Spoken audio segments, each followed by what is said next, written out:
just by way of a very small introduction, I'm sure that you're only here because you already know who Nick is, but Nick Waplington's been working for 40... About 40 odd years. About 40 odd years, because he Yeah. started very, very young. And there's plenty of evidence of Nick's early work.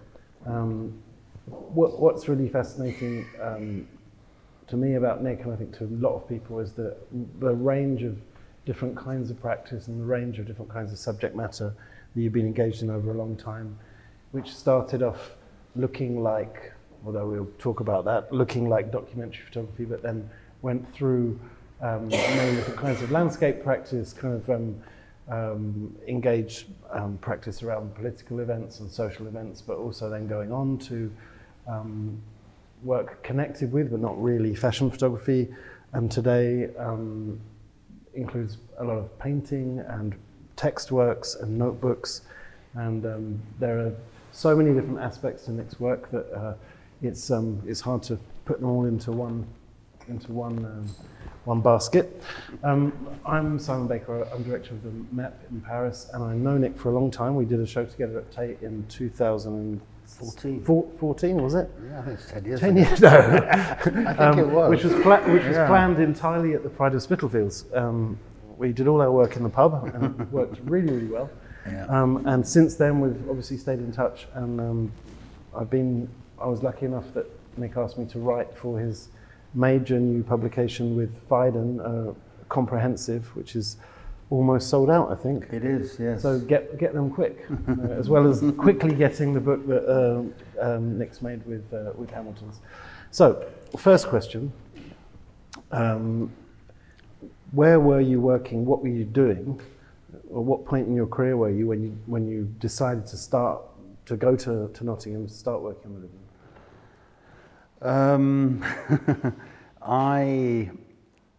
Where was I when I started this? I had decided to go and live with my grandfather on the estate in Aspley to the north of Nottingham, where the pictures are taken. I've been kind of toying with the idea from 81, 82. I would go there and I would take pictures.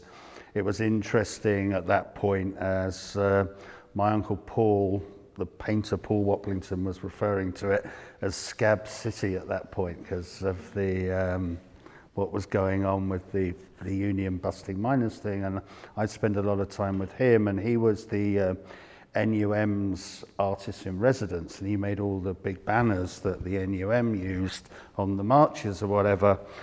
And it was an interesting time to be in Nottingham at that point, especially for someone from Woking in Surrey, which was a completely kind of different world. So I enjoyed being there. And so I decided to go and live there. I was taking pictures, obviously, in the London area where I come from. But then I went there and I started to take pictures, and then what kind of materialized as what we now know as living rooms started to take shape towards the end of 1985, the beginning of 1986. I changed cameras a few times, lighting systems, ways of working, photographing different things, and then I kind of stumbled into this. And once this happened very quickly and very kind of organically, and once it started, I kind of realized that I should stick with it. Yeah. But you had been, where did you study? You were studying fine art. Yeah, That's yes. Also another question. It's yes. Because as I understood it, you were studying fine art. Yeah. And then you ended up making work that looks very much like the kind of photography that people make. Yeah, I mean, I decided to go to Trent Poly and do fine art. They had this photography course run by Ewan Duff, who was into this kind of very stylistic picture post, kind of black and white 1950s aesthetic. So, which I didn't like at all, and they didn't really like me because I was doing this and it wasn't what they were about, but they let me use the dark rooms, and so I was able to get on with this kind of on my own without any kind of interference, as my Uncle Paul taught on the fine art course, so they kind of had to let me do things. And yeah, so I had all this time where I was able to use the college and the equipment, but I wasn't really kind of part of the course. And in what sense was it a project that you decided to do, and in what sense was it just you were there and you started taking pictures? What was it? Was it predetermined as a sort of a body of work? Yeah, I mean, I really, you know, by this stage, you know, I was also spending a lot of time in America because my parents were living in America. So because I was living in America, I was exposed to photography and art in a way that other young people my age were not able to see. I mean, this was the time where you would get one American artist would be shown at the Saatchi Gallery every 6 months, and that would be, everyone would be there and it would be super exciting, and you would discover some new artist like Richard Prince or, you know, whatever. So, but I was in New York and I was going around and seeing all the galleries in Soho and going to MoMA, and you know, I was in California going to MoCA or whatever, and I started to see the photo shows by, you know, Joel Sternfeld and Stephen Shaw, and you know, it became kind of apparent to me that I needed to kind of up my game and get better equipment and kind of make work more like that. That seemed very exciting to me. So I was lucky that I had that exposure to work that a lot of people here hadn't seen. And I was very taken with that, and I kind of got into that, as you know, otherwise I would have been making work like everyone else was here. So maybe, who knows? I mean, so that didn't happen. Yes. Like, just take one name out of that bunch. The idea of like thinking about Stephen Shaw being shown in art museums rather than in like just photo books. You thought about the everyday as a subject in a different way because of that, or it just that you what made you link making a big project with this place where you're living? Well, you know, I thought about it, and I thought, you know, that I wanted to make work where I had a kind of an intimate relationship with my subject. That was important. I saw pictures by other people, and what I saw a number of disparate pictures, kind of individual pictures that were interesting, but there wasn't necessarily a kind of narrative link, and I wanted to make work where I was engaging with the same people and the people were engaging with the work. This is before the Ballad of Sexual Dependency. I hadn't even seen that. I became aware of that when I first became involved with Aperture. So Nan Goldin was the other person, I think, who was making work in that way, but her work is kind of more formally composed than mine. In fact, she said to me, my pictures are like the ones she rejects. So, it's like, yeah. But beyond that, you know, I wanted to have very kind of quintessentially English subject matter at that stage. I wanted to make work in the UK that was kind of powerful and strong and could be kind of, I was ambitious, so I wanted to show it in a kind of international stage. You know, I didn't necessarily, you know, want to have just do it for, you know, whatever. But of course, at that stage, it was very hard to make work like this and show it in museums and galleries. I mean, Avedon took me around to galleries in New York and they were like, we love it, but what can we do with this? You know, we can't sell this. So here we are. Did you know about this? Sorry? Apparently it can't be sold. Can't be sold, yeah. According to Peter McGill. Oh, yeah. Yeah.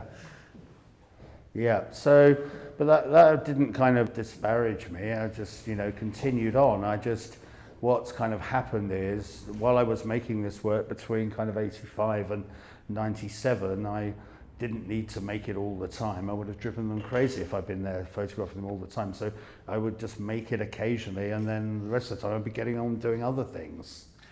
So can we just rewind a bit to like how you, because it's always it's a question, you've answered it probably like hundreds of times, but it's always worth asking again. How did you manage to get into the position where this community of people that you were living with were happy for you to photograph them? Because it's not a given that everyone will be like, you know, why are you doing it? You're not part of our family, you're not part of our, you know, you're an artist, you come from New York, blah, blah, blah. How did you have to explain it, or they didn't care, or?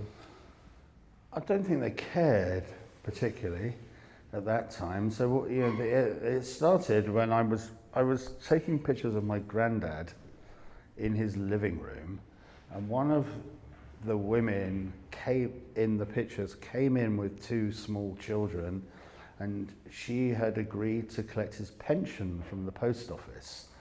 And I took a picture of her in our living room, and I just said, "Can I take some pictures of you?" I just said that, and she said, "Come over on Sunday afternoon." So I went over on the Sunday afternoon, and I get on well with kids. I've got younger brothers and sisters, I've got children of my own, so I love playing with kids, so I could spend hours just playing with kids and take a few pictures.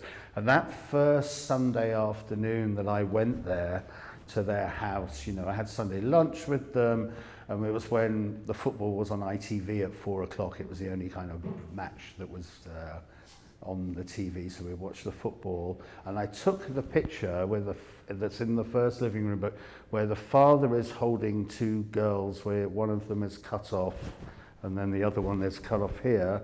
And at the time, I was like, well, you know, this is probably the best picture I've taken to this point, so I kind of felt like I should do more. So the Sunday afternoons kind of expanded into Saturday and Sunday. And then in the summer, you know, after school, when it was light enough, these 6.9 cameras, they don't work outdoors in the winter in the UK unless it's sunny. There isn't enough light for them. Just for non-photographers, if there are any. So your work, when you say 6.9, it's like yay bit. Yeah, it's a big negative, and they're big, cumbersome Fuji cameras. They don't work very well in low light levels, so really it was about the lighting rig indoors or taking pictures in the summer. So we're inside the living room. Yeah. You've got a big camera and a big light. Yeah. But how are you, and you're a big guy. Everyone wanted to know that. How are you invisible? Funny. How are you sort of like not present? This is a kind of interesting thing, is the ability to photograph in a documentary way and make it seem like you're not there. And that is something you can't teach people. You can do it or you can't do it. And it's about kind of body language and how I'm not very talkative, I'm talking now, but I'm kind of quite happy to just let things develop, and I'm just kind of there. And then occasionally I'll take some pictures. I don't know, I'm able to do it. I mean, there are the odd occasion where I've got the kid looking at the camera and I do this, and then I take the picture, you know. So, but normally I don't know, I can do it. I can kind of blend into the background and people just kind of forget that I'm there. It's an ability. The rooms are very small. The rooms are very small, there's a lot yes. of people in them. There are. Yeah, they are small rooms with lots of people. I would often be lying on the floor in the middle of the room. Like just literally lying, and there would be a couple of, you know, the camera setups, I have a few of them. So they're like around, you know. The kids sometimes, they got to know, and I'd be like, you know, get me the cameras, and they'd like, but yeah, often I would just be lying in the floor, and everything would just be going on around me, and then sometimes I'd take pictures, you know. If it was a Sunday, maybe I'd fall asleep if I'd been out late, and wake up and take some pictures, you know. And I would give them prints, so there's constantly prints going out, which they loved. And often, you know, you'll find rolls of film where at the end of a roll of film there is a kind of formal portrait at the end. That was, you know, a picture for them that they wanted, you know, rather than, you know... the chaotic one. Yeah, the chaotic ones for me, you know...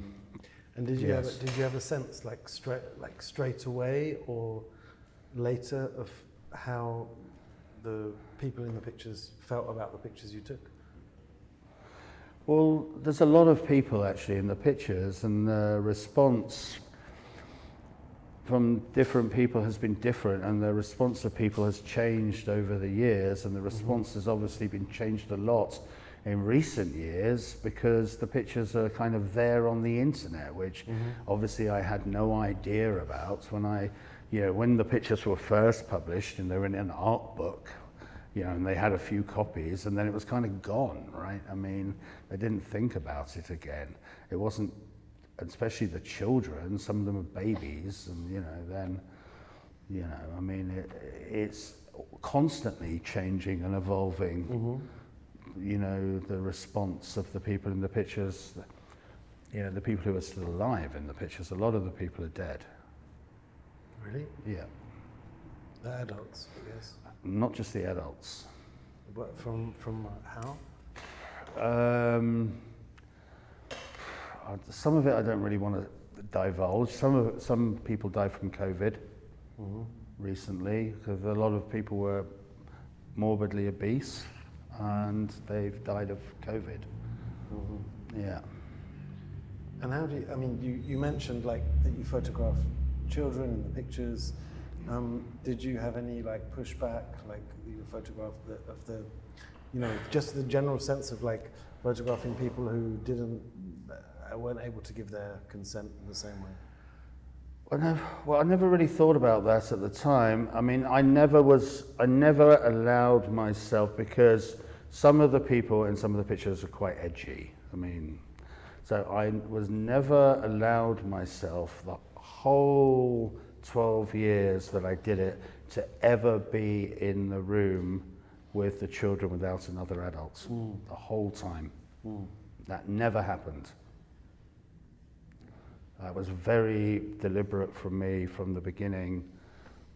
And do you think that, like, I mean, this kind of vision of like family life, it's like kind of extended family life. Yes. It's not something that you see very often. No. You see, I mean, portrayals of family life which are like non-ideal. The family is usually depicted in a way to reinforce kind of conventional ideas of family life. Yeah, I mean, it was very kind of free and open. I mean, just life went on around me. I mean, I was kind of very much, because everyone knew my granddad worked for in a British Leyland car garage. He was the parts man.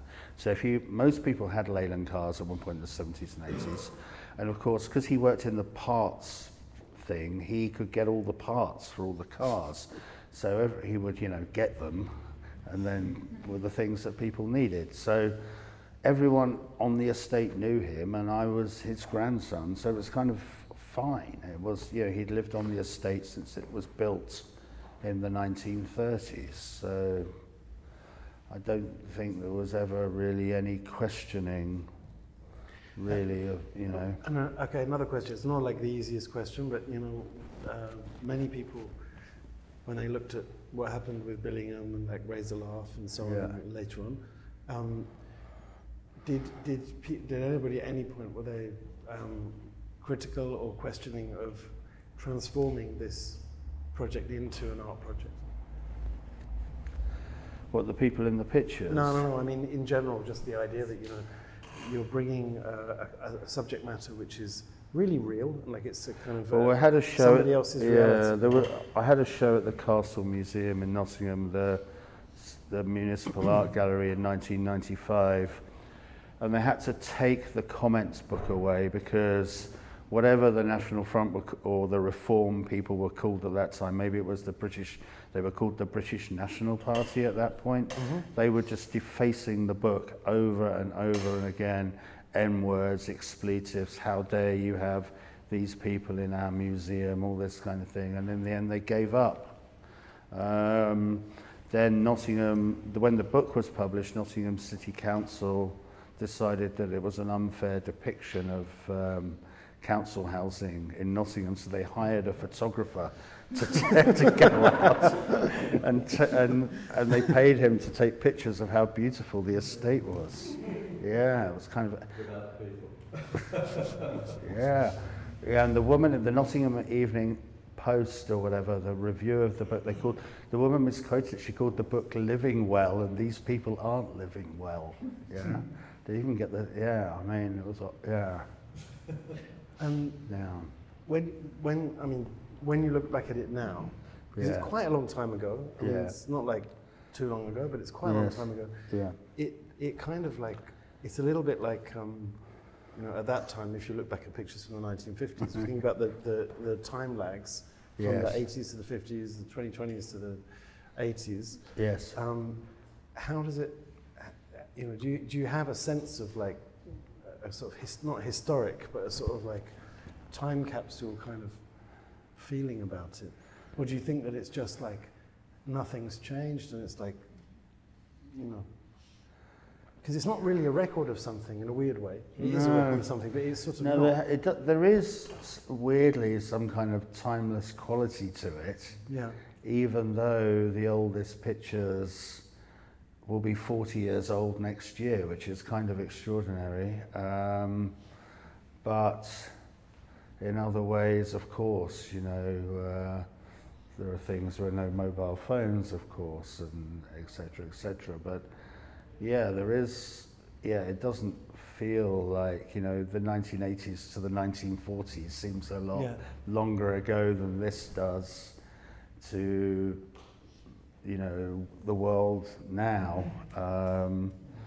Obviously, this is the kind of the beginning years of Thatcherism, really, and neoliberalism, or whatever. Yeah, I mean. Another question. I'm looking at the picture by the pool, the homemade pool, I guess. Yes. And we're calling it a homemade pool. It is a homemade pool. Shop-bought pool. Yes. To me, anyway, I don't know about everybody else, it's an incredibly beautiful picture. It's like, in terms of composition and colour and the way that the light works in the image. Were you conscious of this kind of aesthetic treatment at the time, or was it come as a surprise later? So this garden of this house backed onto our garden.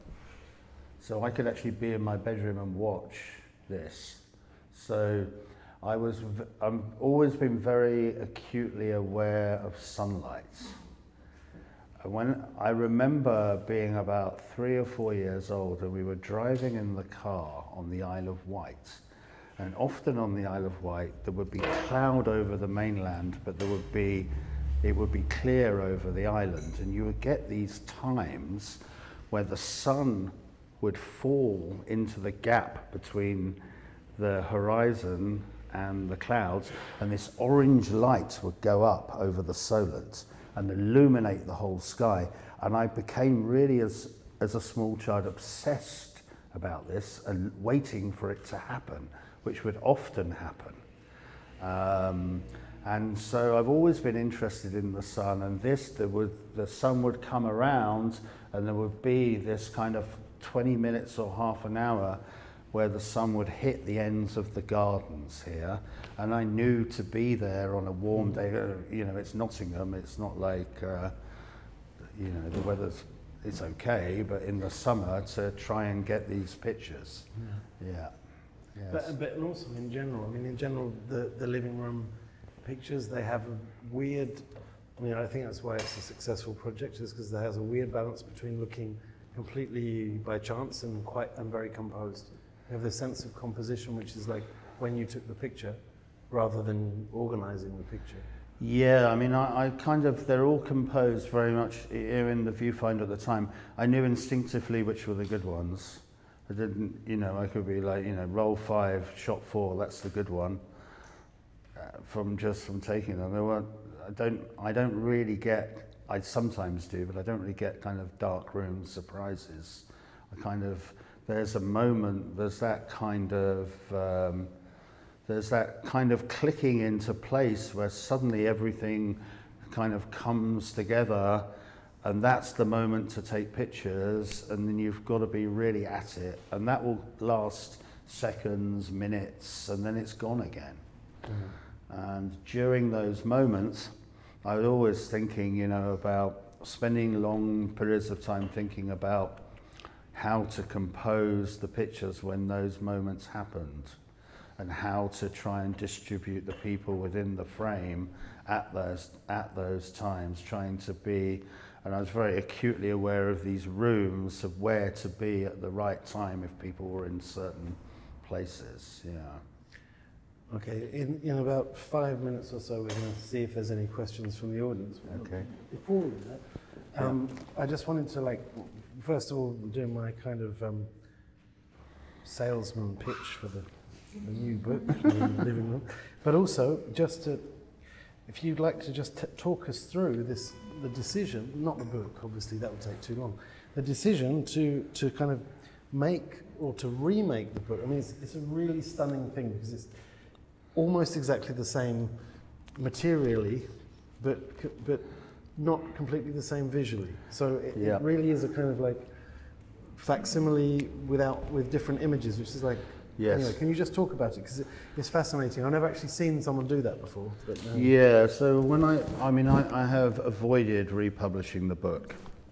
Over the last 30 years, there isn't, 10 volumes of it out there already. So, but I thought, there's been obviously so much interest in the work and so many people have asked me, so I thought, because I'm more interested in kind of conceptual art than I am in photography nowadays, so I thought, how can I do it that people will like it and it will be the same, but also it will be something conceptually new and different. So as I was taking pictures on the estate, on this project for 12 years, and only 130 pictures have ever been published, there are many hundreds of pictures that people have never seen. So I thought I'm probably going to publish more pictures from the series now eventually, but I would start by doing this kind of conceptual remake where I would leave the format and the design the same that Tibor Kalman, who I knew very well, had worked on, and I thought it was a nice kind of touch to leave that in place. And I had Johnny Liu and his team redo it for me. It's extremely difficult to redo and find materials that matched. That can stay there.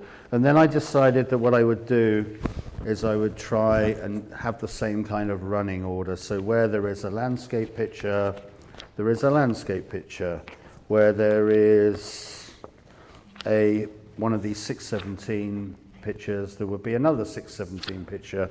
And where there is a portrait picture, there aren't many, there would be another portrait picture. So like this one here, et cetera, et cetera. So the flow and the feel of it would be the same, but all the pictures would be different. But on occasion, if there was a kind of variant of the original image, say like this one here, that it's also good, I would use the variant of the one that was in the original book. So I was able to include a few like that as well.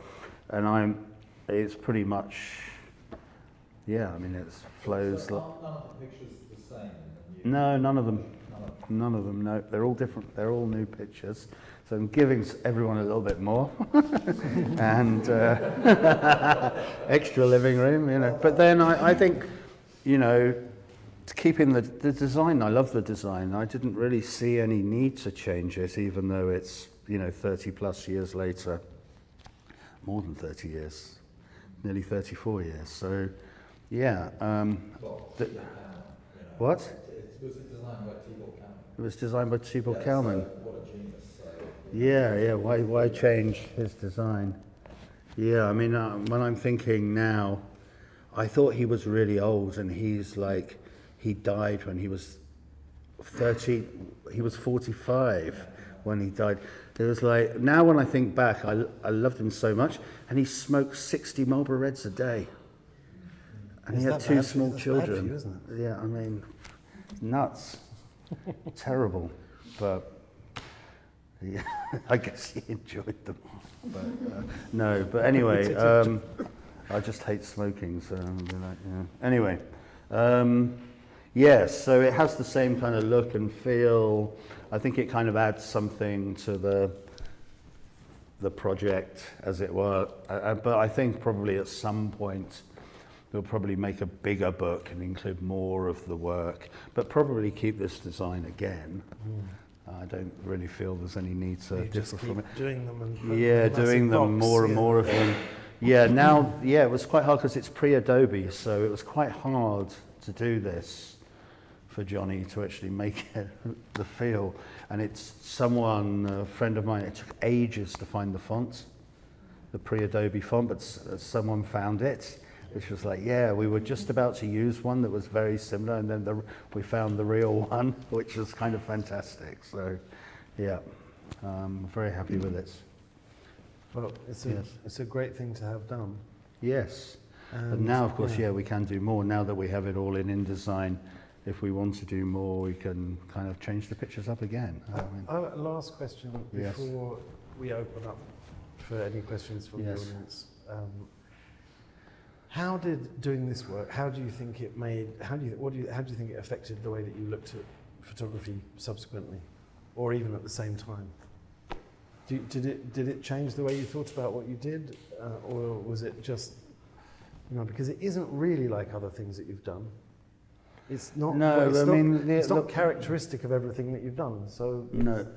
I wonder how it affected you. Or Well, what I tend to do is think about what I want to photograph and then think about what would be the best way to photograph it, rather than have a style of photography which I'm going to then transpose onto everything that I do. That becomes my style. So if I go on to, and then I'm always trying to push myself into new areas to try and test my ability and keep myself interested. I mean, I don't, if I'd gone on and used this style to create kind of infinite amounts of different projects, so it would have got a bit boring. I did come back to this when I did the work with Alexander McQueen. He was like, can you use the cameras that you use for living room? And I hadn't used them at that stage for 11 years. I got them out and I used the same cameras for that project. So, I can go back and do it again, I guess. Sorry, I am going to open this up to the audience, but Yes. very last question. Is this the biggest size of living room prints that you've made? Because Yeah, I mean, I've you seen could them make this big. bigger No, feasibly. but I mean, like up Yes. to this day. Yes. 'Cause I think I've seen them maybe that size, more like the smaller size. Yeah, the original show at Aperture, the Burden Gallery, they were 60-40. These are larger. But this is probably, I think, a kind of optimum size. I don't think they need to go any bigger than this, No, these works. No, they're absolutely stunning. It's totally such a different experience. So they're lit beautifully and they're produced Yeah. beautifully, and they really kind of like jump. Yeah, I mean, I have moved now from using the negatives to make prints to scanning the negatives of making the prints, but they're still real photographs. They're not inkjets. They are on Kodak paper, made in a dark room, but they're from digital files now. Yeah. Okay, well, I think we've got a little bit of time for questions. There's one there I can see already. Right, a lot of the pictures of people are smoking. Yeah. Would the rooms sometimes really smoke filled because they don't appear that way in any of the pictures? Yeah, I mean, they'd often have the doors and windows open, even in winter. I mean, I'm really susceptible. I have terrible asthma, so the smoke was a problem for me. But yeah, I mean, they're smoking all the time. Yeah, I mean. One there. And Do you one there. think in 2024, if you went back, you'd get the same sort of fly-on-the-wall access? And I know with mobile phones and everything, life's changed, but could you recapture that 30, 40 years later? Would you be accepted? Well, none of the people live on the estate anymore. Yeah, they all moved away. And then my grandfather died, and so I don't know anyone on the estate. So I guess no. I mean, I haven't tried that's what I was just saying. I don't want to do the same kind of thing over and over and over again. I've done this. I mean, obviously, I would imagine in 2024 it would be a lot more. It would be a lot different, given that. The internet and mobile phones, but I do believe there are people who make work like this now. I mean, I don't know what their situations are, you know, but yeah, there's a whole kind of genre of work out there like this, especially, you know, I live in America. There seem to be a lot of people who like photograph, you know, in, you know, like I don't know, underclass areas of various cities in America. That seems to be a whole thing. Yeah, I was just going to give a couple of anecdotes. Okay. But the one in particular we were talking about earlier about, and Nick said how you can kind of blend in very easily, lines or whatever it might be to be able to get the shots. And we were doing a story once, you probably remember, in Jamaica a long time ago, 30 years ago, 25 years ago. And I witnessed Nick at a time when we were stopped by the police in a jeep, and I think we were quite stoned as well. And we were stopped by the police, and they had to stand up, and they were like, "You have to have your hands up." And while I had my hands up right here, I could see your hand here, gone down, got your camera. I was taking some shots like that. That wasn't enough. At the same time, you ran out of film, and you took the film out and replaced it. So in terms of being able to kind of blend in and let the person think that nothing is happening, you know, it was an impressive feat. That was like the samurai sword guy. I'm like standing on the LA River and I'm trying to take pictures of these cormorants, and there's this guy running at me with a samurai sword. I'm like, shh, you'll scare the birds. And he's like, oh yeah, and he puts the sword down. I only thought about it afterwards, that he was like running at me with a samurai sword. Yeah. Nick, how helpful was Richard Avalon to you as a very young photographer? Well, he was obviously extremely supportive. He would, you know, I'd spend time with him in his studio in New York, and we'd look at pictures and we'd talk. I also helped him edit the autobiography book, but he kind of sent me around to see galleries and museum people. But then, you know, writing the text for the first book helped Aperture fundraise to get the book published. So that was a major help, yes. Nick, thank you so much. No problem. Thank you all for listening. Thank you.